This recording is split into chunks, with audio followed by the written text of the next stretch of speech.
इस अध्याय में अर्जुन अपने सम्मुख उत्पन्न स्थिति का सामना करने में स्पष्ट रूप से अपनी असमर्थता को दोहराता है और युद्ध करने के अपने कर्तव्य का पालन करने से मना कर देता है। तत्पश्चात वह औपचारिक रूप से श्री कृष्ण को अपना आध्यात्मिक गुरु बनाने और जिस स्थिति में वह स्वयं को पाता है उसका सामना करने के लिए उचित मार्गदर्शन प्रदान करने की प्रार्थना करता है। परम प्रभु उससे कहते हैं कि आत्मा जो शरीर के नष्ट होने पर भी नहीं मरती, के अमृतत्व की शिक्षा देकर दिव्य ज्ञान प्रदान करते हैं। आत्मा एक जन्म से दूसरे जन्म में उसी प्रकार से शरीर परिवर्तित करती है जिस प्रकार से मनुष्य पुराने वस्त्र त्याग कर नए वस्त्र धारण करता है। इसके पश्चात श्री कृष्ण सामाजिक दायित्वों के विषय की ओर आगे बढ़ते हैं। वे अर्जुन को स्मरण कराते हैं कि धर्म की मर्यादा हेतु योद्धा के रूप में युद्ध लड़ना उसका कर्तव्य है। वे स्पष्ट करते हैं कि किसी के द्वारा अपने नैतिक कर्तव्यों का पालन करना एक पुण्य का कार्य है जो स्वर्ग जाने का द्वार खोलेगा, किंतु कर्तव्यों से विमुख होने से केवल तिरस्कार और अपयश प्राप्त होगा। लौकिक स्तर पर अर्जुन को प्रेरित करने के पश्चात श्री कृष्ण गहनता के साथ कर्मयोग के ज्ञान पर प्रकाश डालते हैं। वे अर्जुन को फल की आसक्ति के बिना निष्काम कर्म करने की प्रेरणा देते हैं।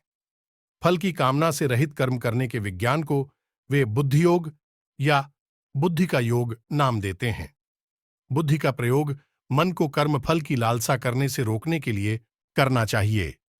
इस चेतना के साथ संपन्न किए गए कर्म बंधन युक्त कर्मों से बंधन मुक्त कर्मों में परिवर्तित हो जाते हैं। अर्जुन दिव्य चेतना में स्थित मनुष्य के लक्षणों के संबंध में जानना चाहता है। श्री कृष्ण उसे बताते हैं कि किस प्रकार से दिव्य चेतना में स्थित होकर मनुष्य आसक्ति, भय और क्रोध से मुक्त हो जाता है और सभी परिस्थितियों में उसकी इंद्रियां उसके वश में हो जाती हैं और उसका मन सदा के लिए भगवान की भक्ति में तल्लीन हो जाता है। अब वे क्रमानुसार स्पष्ट करते हैं कि किस प्रकार से मानसिक संताप, काम वासना और लोभ विकसित होता है और किस प्रकार से इनका उन्मूलन किया जा सकता है। अर्जुन की भावनाओं को व्यक्त करने के लिए संजय ने कृपया शब्द का प्रयोग किया है जिसका अर्थ करुणा या संवेदना है। यह संवेदना दो प्रकार की होती है। एक दैवीय संवेदना होती है जिसका अनुभव भगवान और संत भौतिक जगत में भगवान से विमुखता के कारण कष्ट सह रही मानवीय आत्माओं को देखकर करते हैं। दूसरी दैहिक संवेदना वह होती है जिसका अनुभव हम दूसरों के शारीरिक कष्टों को देखकर करते हैं। लौकिक संवेदना एक श्रेष्ठ मनोभाव है, किंतु यह पूर्ण रूप से निर्देशित नहीं होती। यह किसी वाहन को चला रहे भूख से व्याकुल चालक की ओर ध्यान न देकर वाहन की देखरेख की चिंता करने जैसा है। अर्जुन दूसरी प्रकार की संवेदना का अनुभव कर रहा है। वह युद्ध के लिए एकत्रित अपने शत्रुओं के प्रति लौकिक करुणा से अभिभूत है। गहन शोक से संतप्त अर्जुन की निराशा यह दर्शाती है कि स्वयं उसे संवेदना की अत्यंत आवश्यकता है, इसलिए अन्य लोगों पर करुणा करने का उसका विचार निरर्थक प्रतीत होता है। इस श्लोक में श्री कृष्ण को मधुसूदन कहकर संबोधित किया गया है क्योंकि उन्होंने मधु नाम के राक्षस का संहार किया था और इसलिए उनका नाम मधुसूदन या मधु राक्षस का दमन करने वाला पड़ गया। यहां श्री कृष्ण अर्जुन के मन में उत्पन्न संदेह रूपी राक्षस को मारना चाहते हैं जो उसे अपने युद्ध धर्म का पालन करने से रोक रहा है। परमात्मा श्री कृष्ण ने कहा, मेरे प्रिय अर्जुन, इस संकट की घड़ी में तुम्हारे भीतर यह विमोह कैसे उत्पन्न हुआ? यह सम्माननीय लोगों के अनुकूल नहीं है। इससे उच्च लोकों की प्राप्ति नहीं होती, अपितु अपयश प्राप्त होता है। हमारे पवित्र ग्रंथों में आर्य शब्द का प्रयोग किसी प्रजाति या जाति समूह के लिए नहीं किया गया है। मनुस्मृति में आर्य शब्द की परिभाषा एक परिपक्व और सभ्य मानव के रूप में की गई है। आर्यन भद्र पुरुष जैसा संबोधन सबके कल्याण की भावना की ओर संकेत करता है। वैदिक धर्म ग्रंथों का उद्देश्य मानव को सभी प्रकार से श्रेष्ठ आर्य बनने का उपदेश देना है। श्री कृष्ण अर्जुन की वर्तमान मानसिक स्थिति को इन आदर्शों के प्रतिकूल पाते हैं और इसलिए उसकी व्याकुलता को ध्यान में रखते हुए वह उसे फटकारते हुए समझाते हैं कि वर्तमान परिस्थितियों में इस आदर्शवादी अवस्था में कैसे रहा जा सकता है। भगवद गीता या भगवान की दिव्य वाणी वास्तव में यहीं से आरंभ होती है, क्योंकि श्री कृष्ण जो अभी तक शांत थे अब इस श्लोक से बोलना आरंभ करते हैं।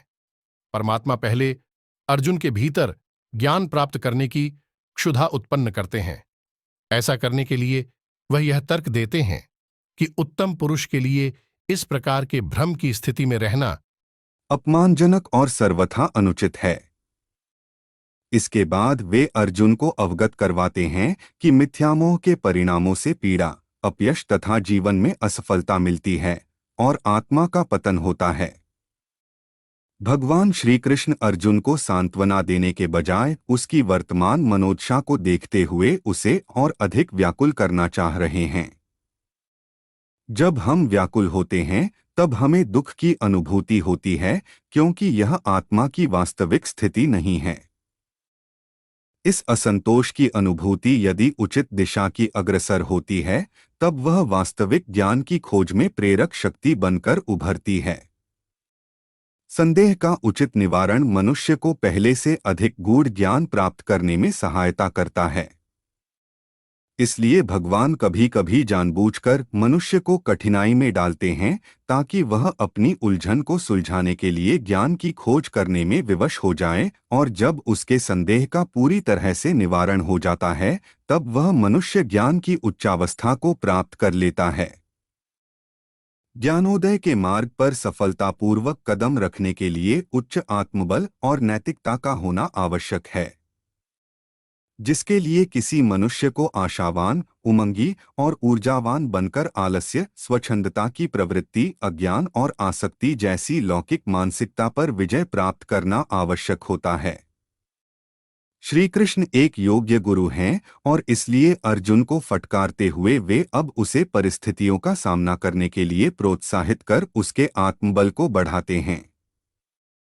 अर्जुन को पृथा पुत्र, कुंती का दूसरा नाम, के नाम से संबोधित करते हुए श्री कृष्ण उसे अपनी माता कुंती का स्मरण करने का आग्रह करते हैं। कुंती ने स्वर्ग के देवताओं के राजा इंद्र की उपासना की थी और इंद्र के आशीर्वाद से अर्जुन का जन्म हुआ था, इसलिए वह इंद्र के समान असाधारण बल और पराक्रम से संपन्न था। श्री कृष्ण उसे इन सबका स्मरण करवाते हुए प्रोत्साहित कर रहे हैं कि वह ऐसी दुर्बलता को स्वीकार न करे जो उसके यशस्वी पूर्वजों के अनुरूप नहीं है। श्री कृष्ण अर्जुन को पुनः परंतप अर्थात शत्रुओं का विजेता के संबोधन द्वारा उसे क्षत्रिय धर्म या महायोद्धा के कर्तव्यों का पालन करने की इच्छा का त्याग करने वाले अपने भीतर उत्पन्न हुए शत्रु का दमन करने की प्रेरणा देते हैं। श्री कृष्ण यह स्पष्ट करते हुए कहते हैं कि अर्जुन जिस प्रकार का मनोभाव व्यक्त कर रहा है वह न तो नैतिक कर्तव्य है और न ही वास्तविक संवेदना है, अपितु यह विलाप और मोह है।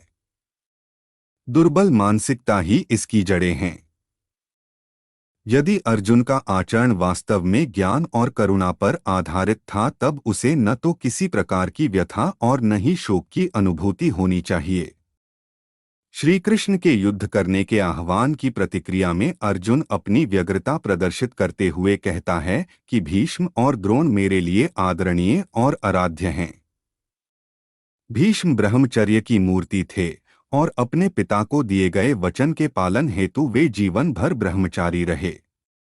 अर्जुन को शस्त्र विद्या प्रदान करने वाले गुरु द्रोणाचार्य युद्ध कला में निपुण थे और उन्हीं से विद्या प्राप्त कर अर्जुन धनुर्विद्या में पारंगत हुआ था। दूसरे पक्ष की ओर से कृपाचार्य भी एक अन्य महापुरुष थे जिनके प्रति अर्जुन सदैव श्रद्धाभाव रखता था। ऐसे उच्च आचरण वाले विद्वान लोगों के प्रति शत्रुता का व्यवहार करना संवेदनशील अर्जुन को अब घृणास्पद कार्य प्रतीत होने लगा था।